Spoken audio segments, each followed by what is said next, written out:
ini saya kira.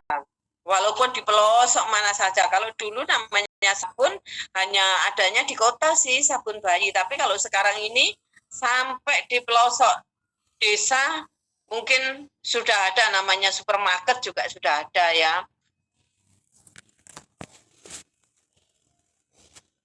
Yang alasannya menjaga agar tali pusatnya tetap kering. Maksudnya itu kenapa harus tadi cukup dilap, tidak boleh dimasukkan dalam bak seluruhnya, terendam oleh air kayak gitu. Kalau tali pusatnya belum lepas, kita harus hati-hati untuk memandikannya.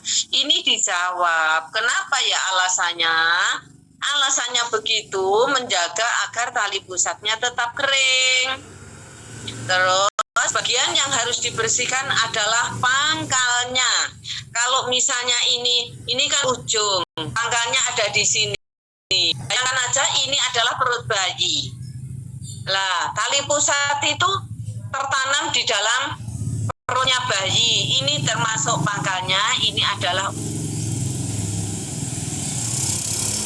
ujungnya. Yang paling dibersihkan adalah bagian pangkalnya. Ini yang biasanya tempatnya bakteri-bakteri. Sedikit mengangkat, bukan menarik tali pusat. Yang F ya, tali pusat harus dibersihkan sedikitnya 2 kali sehari. Kalau tali pusat itu ada di bayi biasanya kan begini ya, itu sedikit ditarik begini, tapi ditegangkan begini, tapi tidak boleh ditarik. Kalau ditarik nanti lepas ya, juga menjadi ya kalau bisa lepas, kalau enggak itu menjadi udah menjadi bengkak. Jadi agak diluruskan, setelah diluruskan baru dibersihkan. Lah, tangannya bidan yang meluruskan, tangannya perawat tadi kan cuci tangan. Cuci tangannya bagaimana ya? 7 langkah. Kita sudah masyarakat umum sudah diajari oleh pemerintah dengan adanya COVID ini. COVID itu banyak hikmahnya juga, membantu tenaga kesehatan. Jadi cuci tangan 7 langkah, terus ininya ditegangkan baru dibersihkan. Dengan apa tadi? Dengan waslap dan sabun. Sabunnya sabun pakai apa? Sabunnya sabun bayi, bukan sabunnya orang gede. Cuci boleh apa enggak? Ya enggak boleh. Kalau sabun cuci ke kulit bayi nanti bisa mengelupas. Apa minimal itu 2 kali seperti orang dewasa. Kalau orang dewasa mandi tidak sakit itu kan pagi dan sore. Kalau sehari 1 kali bau. Bayi apakah juga bau? Bu Yura bau banget. Bayi itu juga punya keringat. Kalau keringatnya banyak itu bau. Seperti kita kalau mandi 1 kali sehari baunya bau terasi. Bayi juga seperti itu. Bekasnya kencing, itu kan mengendap di sela-selanya vagina, di sela-selanya paha. Bayi juga seperti itu. Bayi sekarang tidak boleh dibedaki. Kalau zaman dulu bayi dibedaki mulai dari ujung rambut sampai ujung kaki. Sekarang tidak boleh, adik-adik. Alasannya kenapa? Karena butiran-butiran bedak itu kalau dihirup bayi bisa masuk di perut, kalau bisa menjadi penyakit namanya pneumonia.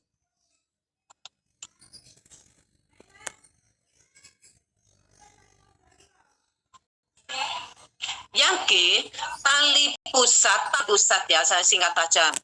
Juga tidak boleh ditutup dengan rapat karena akan lembab dan infeksi. Kalau setelah melahirkan ada kasa yang ditaruh di sini begini ya, tidak boleh rapat kenceng supaya ini tidak jatuh, tidak boleh. Itu kalau terlalu rapat, kulitnya tali pusat dan kulitnya perutnya bayi itu menjadi lembab. Kalau sudah lembab itu menyebabkan tempat bakteri hidup di situ. Tali pusat juga perlu adanya udara dari luar. Maksudnya begitu, supaya tidak lembab. Makanya tidak boleh ditutup dengan rapat. Yang H, kalaupun ditutup, harus ditutup dengan longgar.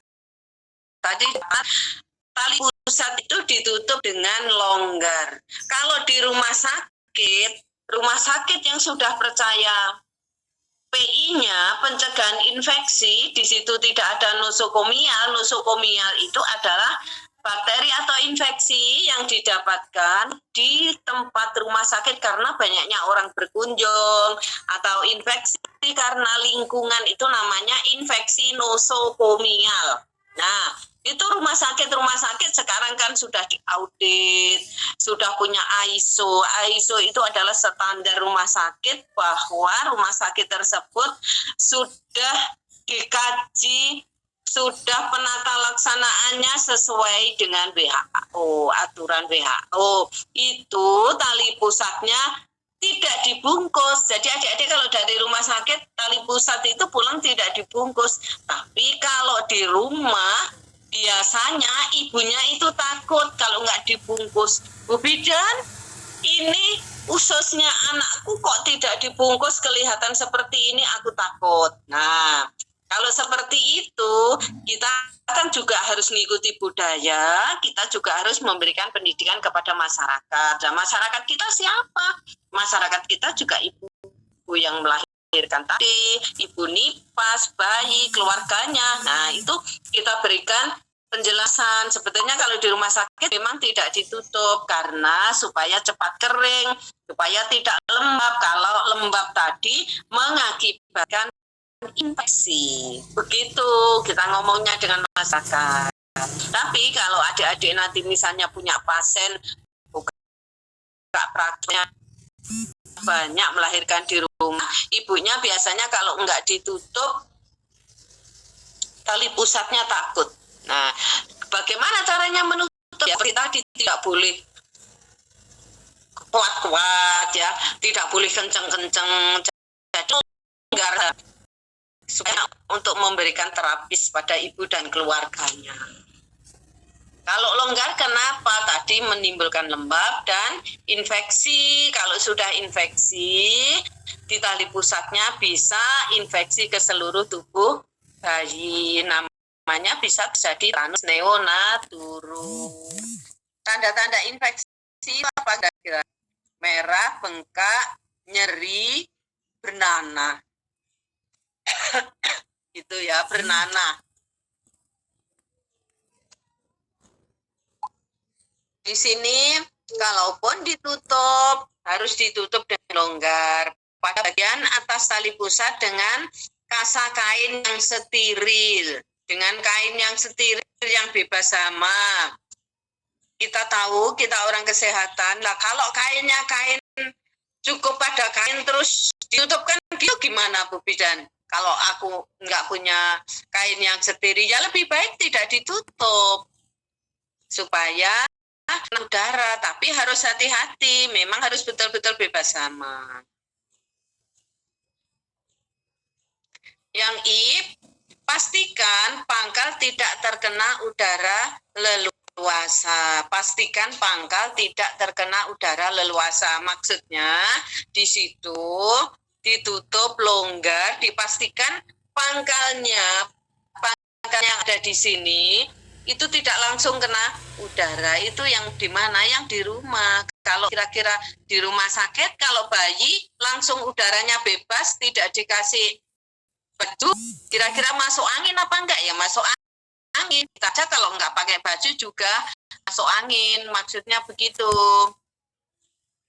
Segera datang ke pelayanan kesehatan bila terjadi adanya perdarahan, adanya merah, adanya bernanah dan berbau. Itu tanda-tandanya tali pusat yang infeksi. Kalau adik-adik mungkin punya pasien besok, kalau praktek orangnya setelah pulang dari rumahmu atau dari rumah sakit, dia waktunya kontrol pertama, kedua, setiap kontrol, ternyata dilihat itu bayi harus dibuka, itu bagian perutnya dibuka, dilihat loh, ternyata ada perdarahan, ternyata merah, bernanah. Apalagi kalau infeksi pasti berbau, pasti ada lalat. Begitu di perutnya, tali pusat yang dibuka itu bau. ruangan itu bau, tanda-tanda infeksi begitu. Wah, itu sudah ada lalat yang terbang. Kalau ada, mohon itu ya mic-nya di-unmute ya, biar nggak ada suara masuk. Yang baru masuk mic-nya dimatikan dulu. Nanti kalau tanya jawab mic-nya boleh dibuka. Itu kalau terjadi perdarahan merah, bernanah dan berbau, ibunya juga mau pulang setelah melahirkan, saat nifas boleh dibawa pulang bayinya, ibunya diberitahu, diberi pendidikan. Bu, nanti kalau sewaktu-waktu terjadi seperti ini harus segera dibawa kembali, entah di puskesmas, entah di bidannya, entah di rumah sakit, karena itu berbahaya sekali kalau enggak kontrol. Tahu-tahu nanti bayinya kejang kalau dibiarkan.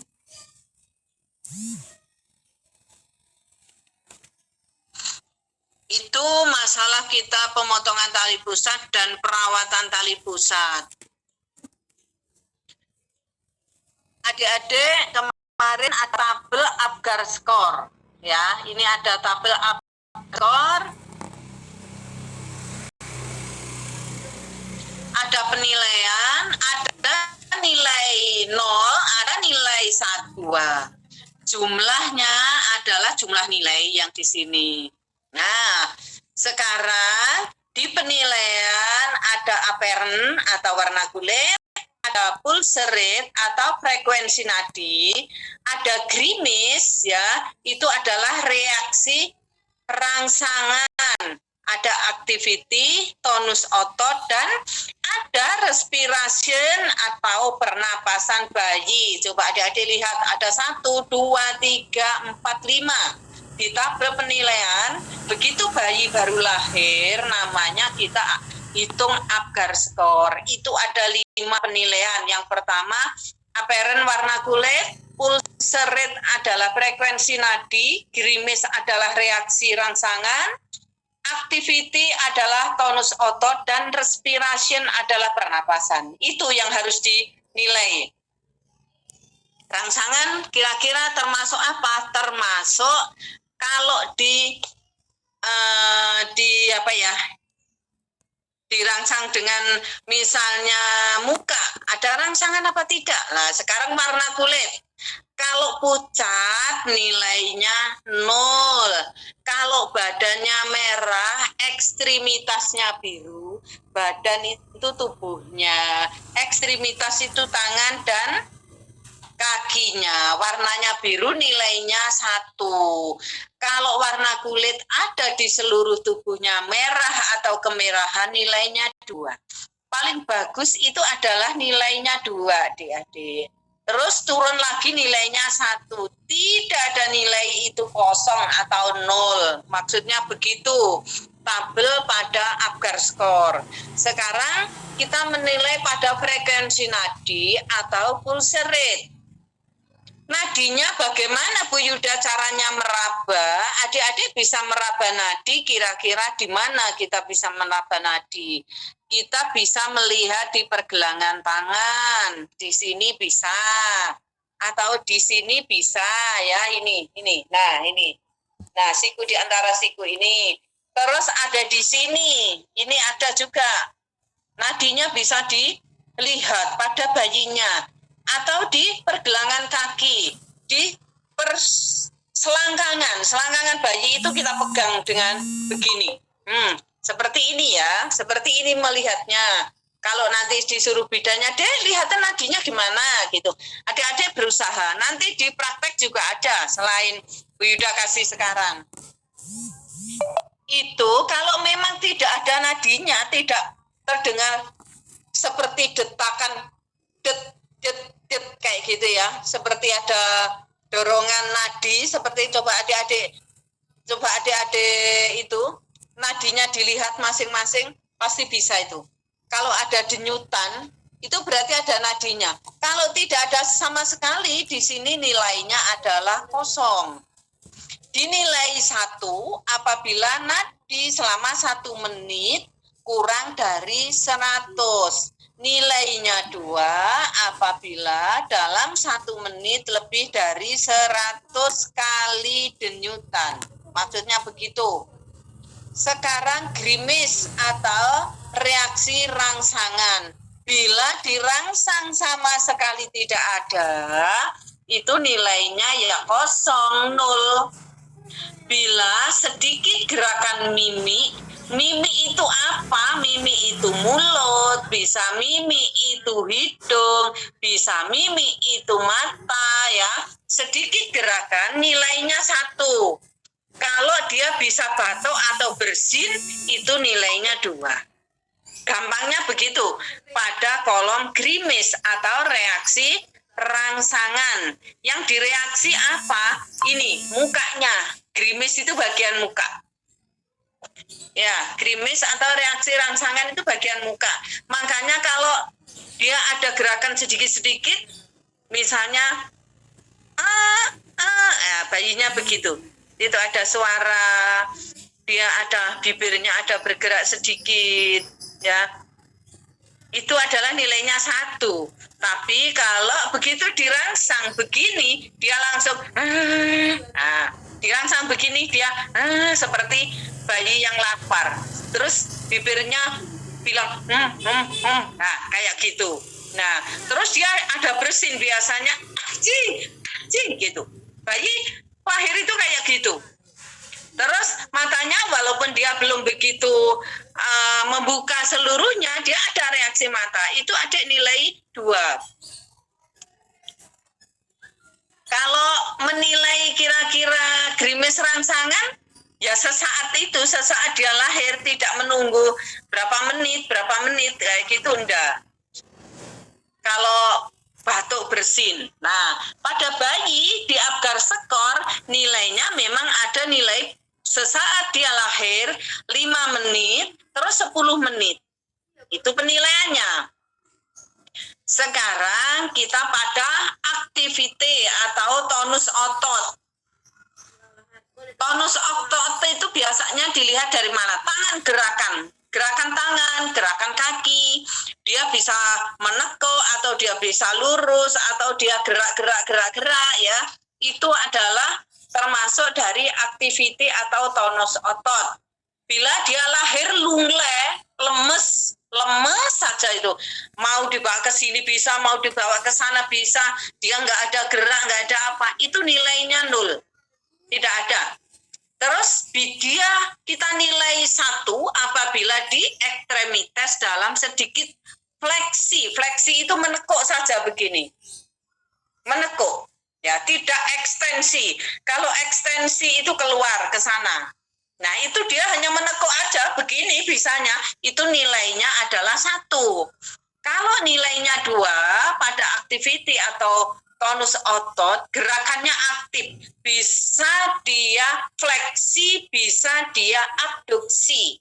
Bisa masuk ke dalam, dia bisa masuk keluar, dia bisa mancal-mancal, bisa nangis, bisa apa. Itu nilainya 2. Respirasi, pernapasan. Kalau tadi nadi, ya. Kita sekarang pernapasan bagaimana? Kalau sama sekali tidak ada pernapasan, ya kosong. Bagaimana caranya melihat pernapasan? Ada di dada, adik-adik. Ada di dada atau di perutnya bayi. Kita amati aja dia. Bisa apa enggak dia naik turunnya? Begitu bayi lahir, ditaruh di perut ibu atau sementara ada di meja, kita lihat langsung. Dadanya naik turun atau enggak? Karena bayi itu gampang sekali kalau melihat. Bukan dihitung seperti kita, ambil nafas 1, 2, enggak bisa dia. Jadi melihatnya ada di dada dan ada di perutnya bayi. Kalau tidak ada gerakan di dada atau di perutnya bayi, nilainya 0. Dia lemah atau tidak teratur. Kadang-kadang dia bisa bernapas gini. Ada suara merintih, itu nilainya 1. Kalau dia baik atau menangis, tadi bersin, tadi dia gerak, ya, tadi warnanya merahnya 2 itu. Jadi nilai Apgar skor itu yang sempurna itu adalah 10. Kenapa kok 10? Karena kolom penilaiannya standarnya 5. 1 warna kulit, 2 frekuensi nadi, 3 reaksi rangsangan, 4 tonus otot, 5 pernapasan. Jadi satu-satunya ini yang normal, yang standar nilainya adalah 2. 2 kali 5 itu ada 10. Yang sebelah kiri saya kosongi itu adalah jumlah nilai. Jadi kalau disuruh Dek nilai ya bayimu itu berapa Apgar skornya. Paling enggak Adik bisa lihat. Kalau begitu lahir sementara diem beberapa detik atau beberapa menit diam, selanjutnya itu nangis, ya jangan dinilai 10.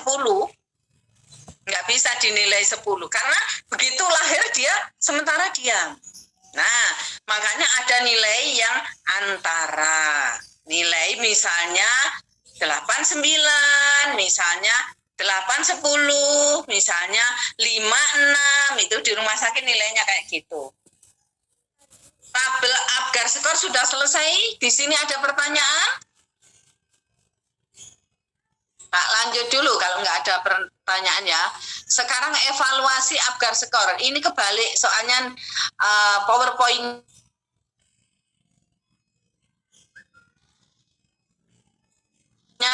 saya evaluasi nilai penilaian keadaan umum bayi dinilai 1 menit setelah bayi baru lahir. Dari hasil penilaian Apgar skor adalah sebagai berikut. Di sini dikatakan bayi normal jika nilainya 7 sampai 10. Maksudnya 7 bagaimana? Makanya begitu lahir dia reaksinya bagaimana? Nah, kulitnya bagaimana, geraknya bagaimana, mimiknya bagaimana, pernafasannya bagaimana. Yang 5 poin itu tadi dapat apa enggak? Kalau ada yang 1, ada yang 2, nah itu boleh dinilai dari 7. Dari 7 kira-kira apa? Misalnya sekarang warna kulitnya merah, nilainya 2 ya. Dia tidak batuk, nilainya 1, udah 3. Terus gerakan tonus otot, dia bergerak-gerak, nilainya berarti berapa tadi? 3 tambah 2, ada 5. Terus dia bisa bernafas, ada 6. Berarti gerakannya tadi yang kurang hanya 1, berarti 7. Nah 7, 5 menit lagi bagaimana? Dilihat lagi. Oh semuanya sudah gerak, dia nangis, dia bersin, warna kulitnya bagus, dia nafas, berarti antara 5 dan 7. Maksudnya begitu deh ini. Penilaiannya ada 7 sampai 10. Itu yang normal, bayi normal. Dikatakan nilainya 4 sampai 6 itu dikatakan aspeksia sedang. Sedang sampai ringan. Ada aspeksia yang berat nilainya 0 sampai 3. Maksudnya bagaimana, Bu? Nah, aspeksia sedang ini begitu lahir itu nggak nangis-nangis. Nilai pertama itu 4. Kira-kira apa 4 itu? Lah kalau yang lainnya 0, 0, 0, 0, 0, adanya 1. Yang 1 bagian apa? Bagian, coba kita lihat ya, yang 1 apa yang tadi berfungsi ya? Oh, pernafasannya. Pernafasannya lemah, tidak teratur. Dia nafas tapi lemah banget. Nah, misalnya ada suara lemah, nah itu nilainya 1. Makanya tadi dikatakan, loh kok ada Bu? Ya ada. Nah ini sampai aspeksia sedang dan ringan. 4 sampai 6. Aspeksia berat 0 sampai 3. Bila nilai Apgar dalam 2 menit tidak mencapai 7, ini ada patokannya. Kalau bayi begitu lahir tidak bergerak, tidak menangis, itu namanya asfiksia. Ya, nanti kalau ngomong asfiksia kita bicarakan di asfiksia sendiri. Itu namanya asfiksia. Dikatakan dia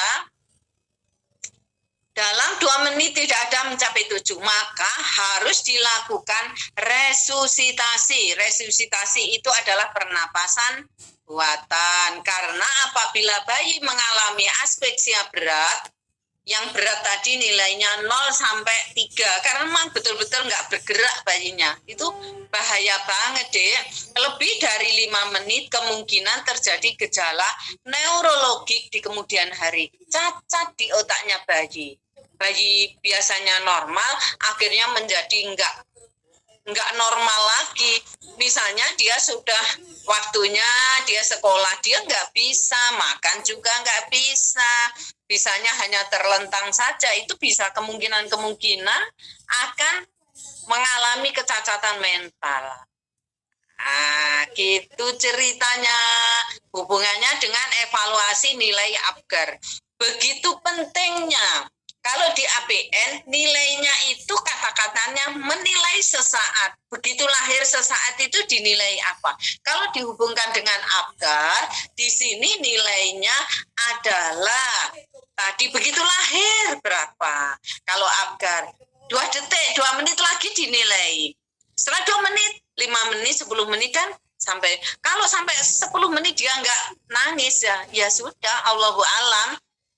Tuhan itu yang akan tahu perkembangannya. Cuman bidan sebatas kita observasi penilaian sesaat. Di asuhan persalinan normal, APGAR skor ini tidak ada, Dik. Jadi kalau di asuhan persalinan normal, penilaian pada bayi adalah sesaat. Begitu dia lahir, dia kelihatan bersin apa enggak, bergerak apa enggak, maksudnya begitu. Warna kulit bagaimana? Sebetulnya memudahkan tugasnya bidan. Penilaian sesaat itu. Oh, kalau penilaian sesaat bayinya baik, KU-nya baik. Nilainya berapa? Ya pasti nilainya antara 7 dan 10. Itu nilai. Itu yang berat-berat itu sudah termasuk patologi. Maksudnya begitu. Selain menit pertama itu begitu dia lahir sesaat. Ini penilaiannya asuhan persalinan normal. Itu juga dari WHO. Apakah kalau sudah ada dari WHO, APGAR skor tidak dipakai? Sampai hari ini teori APGAR skor belum gugur, ya. Belum gugur. Cuman penilaian sesaat itu di saat kita melahirkan ibu yang lagi bersalin, kita menilai kesehatan bayi, kesejahteraan bayi. Penilaiannya kata-katanya sesaat. Itu ada di Indonesia, ya. Jadi adik-adik, karena adik-adik sudah kuliah, kalau orang awam ngomongnya nilai sesaat kayak gitu supaya mudah untuk penilaian. Maksudnya nilai sesaat juga merangkum 5 tadi, dari warna kulit, dari gerakan, terus dari tonus otot, terus dari pernafasan, satunya lagi tadi apa ya? Nadi, warna kulit, aktivitas, respirasi, 1, 2, 3, 4, 5 tonus otot, ya. Maksudnya begitu.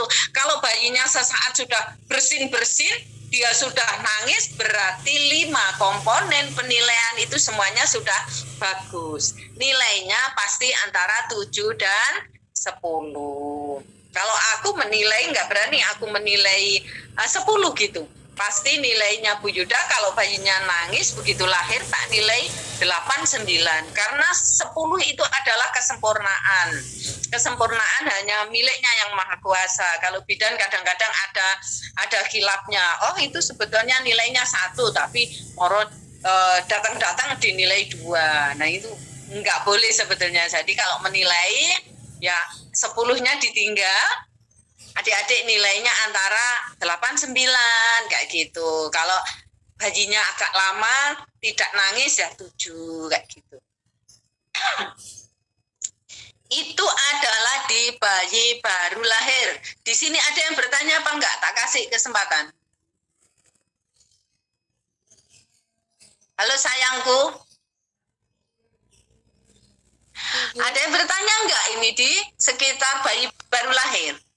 Mulai 2 minggu yang lalu dengan sekarang. Mungkin ada pertanyaan. Kalau nggak ada pertanyaan, saya lanjut. Lah, itu jamnya Mbak Resinta.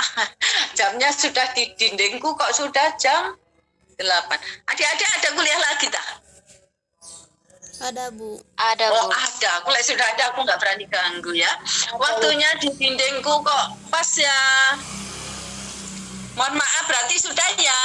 Aku mohon izin untuk tak tutup, adik-adik kuliah lagi. Nanti nanti minggu depan, walaupun itu sudah dimasukkan di dalam grup, untuk presentasi selanjutnya, presentasi dari Bu Yuda saya sambung minggu depan, atau kalau ada mungkin ada perubahan nanti saya WA PJ-nya.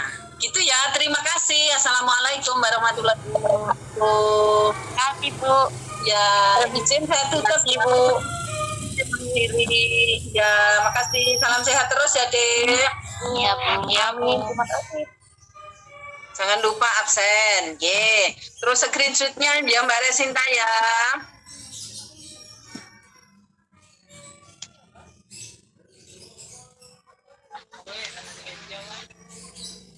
Kartini Rade Kakak hadir ya.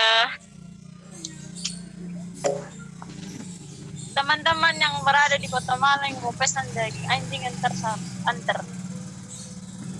Daging ini apa? Ada daging monyet. Nona daging monyet. Jangan begitu ini. Daging